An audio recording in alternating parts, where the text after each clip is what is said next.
Hello दोस्तों, welcome to my YouTube channel. आप सभी का हमारे यूट्यूब चैनल में हार्दिक स्वागत एवं अभिनंदन है। आई होप आप सब अच्छे होंगे।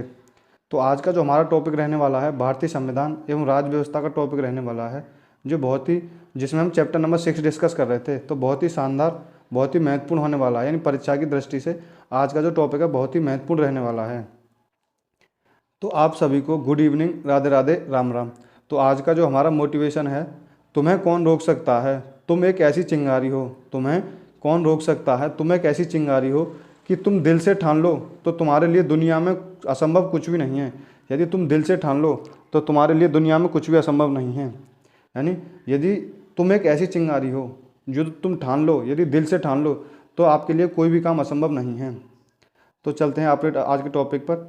महत्वपूर्ण क्वेश्चन हैं, जितने भी बन सकते हैं आज के लेक्चर में डिस्कस करेंगे। तारांकित प्रश्न किसे कहा जाता है? ऐसे प्रश्न जिसका उत्तर प्रश्नकर्ता सदन में तत्काल मौखिक रूप से चाहता है तारांकित प्रश्न कहलाते हैं। ध्यातव्य है कि इसके पूरक प्रश्न भी पूछे जा सकते हैं, इसके जो है पूरक प्रश्न भी पूछे जा सकते हैं।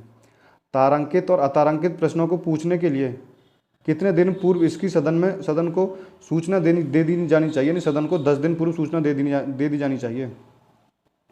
तारांकित प्रश्नों के दिए गए उत्तरों से संबंधित प्रश्न पूछे जाने वाले प्रश्नों को कौन सा प्रश्न कहते हैं? यानी तारांकित प्रश्नों के दिए गए उत्तरों से संबंधित पूछे जाने वाले प्रश्नों को क्या कहते हैं? पूरक प्रश्न कहते हैं। लोकसभा में आधे घंटे की चर्चा के लिए कौन से दिन नियत किए गए हैं? तो यानी जो लोकसभा में आधे घंटे की चर्चा के लिए जो नियत किए गए हैं, तो सोमवार, बुधवार और शुक्रवार दिन नियत किए गए हैं। प्रश्नकाल की प्रक्रिया सर्वप्रथम कहाँ शुरू हुई थी? तो इंग्लैंड में शुरू हुई थी 1721 में। यानी प्रश्नकाल की जो प्रक्रिया है सर्वप्रथम 1921 में इंग्लैंड में शुरू हुई थी। ब्रिटिश कालीन किस अधिनियम के तहत सर्वप्रथम संसदीय प्रश्न पूछने का प्रावधान था? तो भारतीय परिषद अधिनियम 1892 के तहत। नेक्स्ट है हमारा, अविश्वास प्रस्ताव और निंदा प्रस्ताव में क्या अंतर है? यानी अविश्वास प्रस्ताव और निंदा प्रस्ताव में क्या क्या अंतर है, उनको उसको डिस्कस करते हैं। लोकसभा में, यानी अविश्वास प्रस्ताव को लोकसभा में इसके प्रस्तुत करने का कारण नहीं बताना आवश्यक नहीं है। प्रस्तुत करने का कारण बताना आवश्यक नहीं है। निंदा प्रस्ताव को लोकसभा में इसे प्रस्तुत करने का कारण बताना अनिवार्य है। यह केवल संपूर्ण मंत्रिपरिषद के विरुद्ध लाया जाता है। यानी अविश्वास प्रस्ताव जो है यह संपूर्ण मंत्रिपरिषद के विरुद्ध लाया जा सकता है, जबकि निंदा प्रस्ताव यह मंत्री या मंत्रियों के समूह या पूरे मंत्रिपरिषद के विरुद्ध लाया जा सकता है।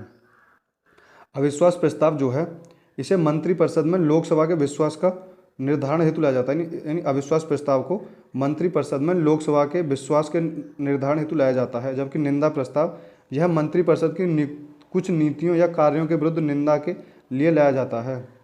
अविश्वास प्रस्ताव जो है इसमें लोकसभा में पारित हो जाने के बाद मंत्रिपरिषद को त्यागपत्र देना ही पड़ता है। यानी जो है इसमें, यानी अविश्वास प्रस्ताव जो है लोकसभा में पारित हो जाने के बाद मंत्रिपरिषद को त्यागपत्र देना ही पड़ता है। और निंदा प्रस्ताव जो है यह लोकसभा में पारित हो जाए तो मंत्रिपरिषद को त्यागपत्र देना आवश्यक नहीं है। यानी निंदा प्रस्ताव जो है यदि लोकसभा में पारित हो जाए तो मंत्रिपरिषद को त्यागपत्र देना आवश्यक नहीं है। नेक्स्ट है हमारा, कौन सा प्रस्ताव संसद की कार्यवाही तुरंत रोककर किसी विशेष मामले पर विचार करने के लिए प्रस्तुत किया जाता है? तो कार्य स्थगन या काम रोके प्रस्ताव। स्थगन प्रस्ताव कम से कम कितने सदस्यों द्वारा समर्थ होना चाहिए? तो 50 सदस्यों द्वारा स्थगन प्रस्ताव समर्थित होना चाहिए। लोक महत्व के किसी आवश्यक विषय की ओर किसी मंत्री का ध्यान आकर्षित करने के लिए कौन सा प्रस्ताव पेश किया जाता है? तो ध्यानाकर्षण प्रस्ताव है। लोक महत्व के किसी आवश्यक विषय की ओर किसी मंत्री का ध्यान आकर्षित करने के लिए पेश किया जाता है, यानी ध्यानाकर्षण प्रस्ताव। ध्यानाकर्षण प्रस्ताव के प्रावधान ने किसके क्षेत्र को सीमित किया है? तो कार्य स्थगन प्रस्ताव के क्षेत्र को सीमित किया है। संसदीय प्रणाली में शून्यकाल किस देश की देन है? तो यानी संसदीय प्रणाली में जो शून्यकाल है वो भारत की देन है। प्रश्नोत्तर सत्र किसे कहा जाता है? यानी प्रश्नोत्तर सत्र जो है शून्यकाल को कहा जाता है। लोकसभा में शून्यकाल की अवधि अधिकतम कितनी हो सकती है? यानी लोकसभा में जो शून्यकाल की अवधि है वो 1 घंटे हो सकती है। और ये यूपीपीसीएस के मेंस में 2007 में पूछा गया क्वेश्चन है कि लोकसभा में शून्यकाल की अवधि अधिकतम कितनी हो सकती है? तो 1 घंटे हो सकती है। नेक्स्ट क्वेश्चन है हमारा, सरकारी नीतियों की आलोचना करने के लिए किसी मंत्री या शासन के विरुद्ध कौन सा प्रस्ताव रखा जाता है? तो निंदा प्रस्ताव रखा जाता है, यानी सरकारी नीतियों की आलोचना करने के लिए किसी मंत्री या शासन के विरुद्ध कौन सा प्रस्ताव रखा जाता है? तो निंदा प्रस्ताव रखा जाता है। कटौती प्रस्ताव किसे कहते हैं? बजट की मांगों में कटौती करने के लिए रखे गए प्रस्ताव को कटौती प्रस्ताव कहा जाता है। खर्च की किसी विशेष मांग से जुड़ी नीति, खर्च की किसी विशेष मांग से जुड़ी नीति से असहमति व्यक्त करने के लिए कौन सा कटौती प्रस्ताव रखा गया है? तो नीतिगत कटौती प्रस्ताव रखा गया है। नेक्स्ट है हमारा खर्च में कमी लाने के लिए, खर्च में कमी लाने के लिए कौन सा कटौती प्रस्ताव लाया जाता है? तो अर्थगत कटौती प्रस्ताव लाया जाता है, यानी खर्च में कमी लाने के लिए कौन सा प्रस्ताव लाया जाता है? तो वो है अर्थगत कटौती प्रस्ताव लाया जाता है। अविश्वास प्रस्ताव संसद के किस सदन में पेश किया जाता है? तो अविश्वास प्रस्ताव जो है संसद के लोकसभा में पेश किया जाता है। अविश्वास प्रस्ताव के पारित होने का क्या परिणाम होता है? तो मंत्रिपरिषद को त्यागपत्र देना पड़ता है, यानी अविश्वास प्रस्ताव को पारित करने का जो परिणाम होता है वो मंत्रिपरिषद को त्यागपत्र देना पड़ता है। सर्वप्रथम अविश्वास प्रस्ताव कब और किसके विरुद्ध पेश किया गया था? यानी सर्वप्रथम जो अविश्वास प्रस्ताव कब और किसके विरुद्ध पेश किया गया था?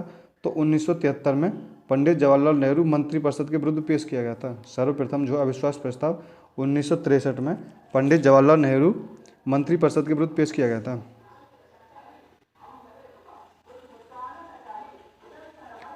संसद के दोनों सदनों में बैठकों के प्रारंभ में 1 घंटे तक तारांकित प्रश्न किए जाते हैं और उसके उत्तर दिए जाते हैं, जिसे प्रश्नकाल कहा जाता है।